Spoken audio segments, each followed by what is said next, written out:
दोस्तों, एक बार फिर से स्वागत है आपका हमारे यूट्यूब चैनल पर।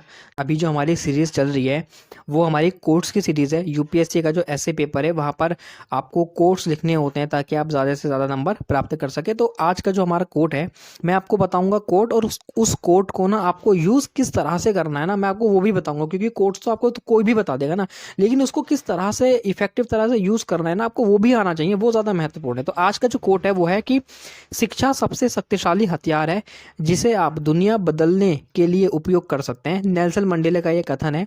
लेकिन कहाँ आप इस कोट का यूज़ करोगे? अगर आपसे ऐसे में पूछा जाता है या फिर अगर आपको ऐसे में लिखना है कि भारत सरकार के द्वारा एक नई एजुकेशन पॉलिसी क्यों लाई गई है, क्यों वास्तविक रूप में हमें उस एजुकेशन पॉलिसी की ज़रूरत थी, या फिर एक शिक्षा का जो वास्तविक उद्देश्य होता है ना वो क्या होता है, तो आप इस कोट को यूज़ कर सकते हो कि शिक्षा क्या होती है। शिक्षा एक शक्तिशाली हथियार होती है जिससे हम दुनिया को बदलने के लिए उपयोग कर सकते हैं। ठीक है, लेकिन क्या हम वास्तविक रूप में अपने उस उद्देश्य को प्राप्त कर पाए हैं? क्या हम वास्तविक रूप में शिक्षा को एक शक्तिशाली हथियार बना पाए हैं? तो उसका जवाब होगा कि नहीं। क्यों? क्योंकि अगर आप देखेंगे तो आज वर्तमान समय में भी स्कूलों में जो अध्यापक है उनकी वैकेंसी प्रॉपर तरह से भरी हुई नहीं है। ठीक है, इसके अलावा बहुत से विद्यालय ऐसे हैं, बहुत से प्राइमरी स्कूल ऐसे हैं जहाँ पर शिक्षा के नाम पर कुछ दे ही नहीं रहे। वहाँ पर अध्यापक आते नहीं है, अगर आते हैं तो वो सिर्फ टाइम पास करते हैं। इस तरह से आप चीज़ों को लिख सकते हैं कि आज वर्तमान समय में भी शिक्षा में हमारी जो स्थिति है वो बहुत ज़्यादा बेहतर नहीं है। रिसर्च एंड डेवलपमेंट पे जो हमें खर्च करना चाहिए वो हम खर्च नहीं कर रहे हैं। तो कहाँ से हम भारत में शिक्षा जो है उसको एक शक्तिशाली हथियार के रूप में परिवर्तित कर पाएंगे? नहीं कर पाएंगे। और कहीं ना कहीं शिक्षा को हम एक शक्तिशाली वेपन बना सके, एक शक्तिशाली हथियार बना सके, इसीलिए एक नई एजुकेशन पॉलिसी आई है। तो आप वहाँ पर इस कोड को बहुत अच्छे से यूज़ कर सकते हैं। ठीक है, अगला हमारा कोट है कि शिक्षा अपने क्रोध या अपने आत्मसम्मान को खोए बिना लगभग कुछ भी सुनने की क्षमता रखती है। तो शिक्षा का वास्तविक महत्व हमारे जीवन में क्या होता है ना, ये कोट आपको वो बता रहा है। कभी भी अगर आप लिख रहे हैं सांप्रदायिक दंगों पर, अगर आप लिख रहे हैं धार्मिक सहिष्णुता के ऊपर आप लिख रहे हैं, धर्मनिरपेक्षता के ऊपर अगर आप लिख रहे हैं, तो वहां पर ना आप इस कोट को यूज कर सकते हो। क्योंकि कहीं ना कहीं वर्तमान समय में कई ऐसी घटनाएं भारत में भी देखी गई हैं, कई ऐसी घटनाएं विश्व स्तर पर भी देखी गई है, जहां पर यदि किसी अध्यापक के द्वारा किसी एक स्पेसिफिक रिलीजन को लेकर के अगर कुछ कहा जाता है ना, तो उस रिलीजन के लोग जो है वो कहीं ना कहीं आक्रामक तरह से व्यवहार करते हैं। तो वहां पर आप इसको लिख सकते हो कि शिक्षा अपने क्रोध या अपने आत्मविश्वास को खोए बिना लगभग कुछ भी सुनने की क्षमता है। लेकिन वो शिक्षा जो है ना वो कहीं ना कहीं शायद उस शिक्षा की उन लोगों में कमी है जिस वजह से उनका इतना एक आक्रामक व्यवहार रहता है।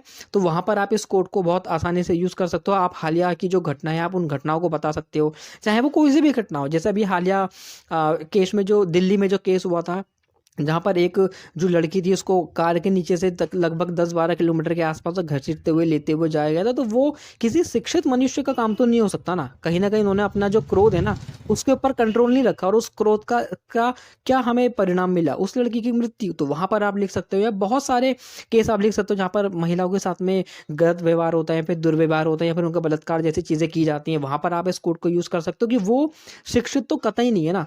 जो व्यक्ति क्रोध कर रहा है वो शिक्षित तो हो ही नहीं सकता, जो व्यक्ति इस तरह के काम कर रहा है वो तो शिक्षित हो नहीं सकता।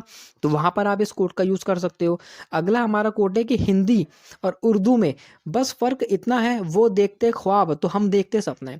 कभी भी आपको भारत की विशेषता बतानी हो तो आप वहां पर धर्मनिरपेक्ष भारत को तो जरूर ही लाएंगे। हमारे भारत की जो सहिष्णुता है, जो धार्मिक सहिष्णुता है, आप उसको भी लाएंगे। किस तरह से भारत में विविध धर्म के जो लोग हैं वो एक साथ रहते हैं। तो वहां पर आप इस कोड को यूज कर सकते हो कि विभिन्न धर्मों में जो एकता है ना वो इस कोड की तरह है कि जिस तरह हिंदी और उर्दू में फर्क इतना है कि वो देखते ख्वाब है तो हम देखते सपने हैं। तो धार्मिक सहिष्णुता को दिखाने के लिए, अपने हमारी यूनिटी को दर्शाने के लिए आप इस कोड का यूज कर सकते हैं।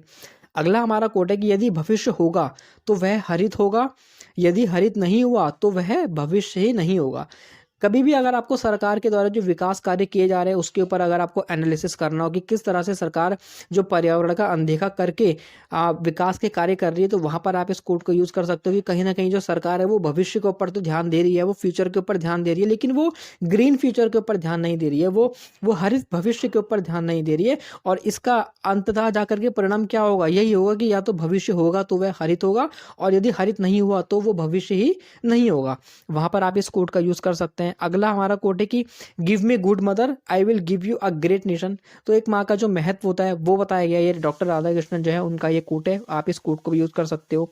इसके अलावा अगला है कि मैं इस जीवन के लिए अपने माता पिता का ऋणी हूँ, किंतु एक बेहतर जीवन के लिए मैं अपने अध्यापक का ऋणी हूँ। इसकी जो एक्सप्लेनेशन है वो भी हम आपको बताते हैं कि अगर आपको एक अध्यापक का महत्व समझाना हो ना, कि एक अध्यापक का महत्व क्या होता है, एक गुरु का महत्व क्या होता है ना, तो आप इस कोट के माध्यम से एक अध्यापक और एक गुरु का कोट बना सकते हो। लेकिन क्या वास्तविक रूप में बेहतर जीवन आज का मनुष्य जी रहा है? मुख्य रूप से भारत में क्या व्यक्ति बेहतर जीवन आज भी जी रहा है? क्योंकि कितने स्कूल ऐसे हैं जहाँ पर अध्यापक है ही नहीं, वैकेंसीज नहीं है, वहाँ पर अध्यापक नहीं। और अगर अध्यापक ही नहीं है तो आप उस बच्चे को एक बेहतर जीवन किस तरह से दे पाएंगे? तो ये इसके ऊपर प्रश्न खड़ा करता है। तो वहाँ पर आप सिकंदर के इस कोड को यूज़ कर सकते हो। और अगर आपको हमारी जो एक्सप्लेनेशन है अगर वो अच्छी लगी तो आप हमारी वीडियो को लाइक करें और प्लेलिस्ट में जाकर के आप हमारी बहुत सी वीडियोज़ जो है उनको भी देख सकते हैं। Thank you so much.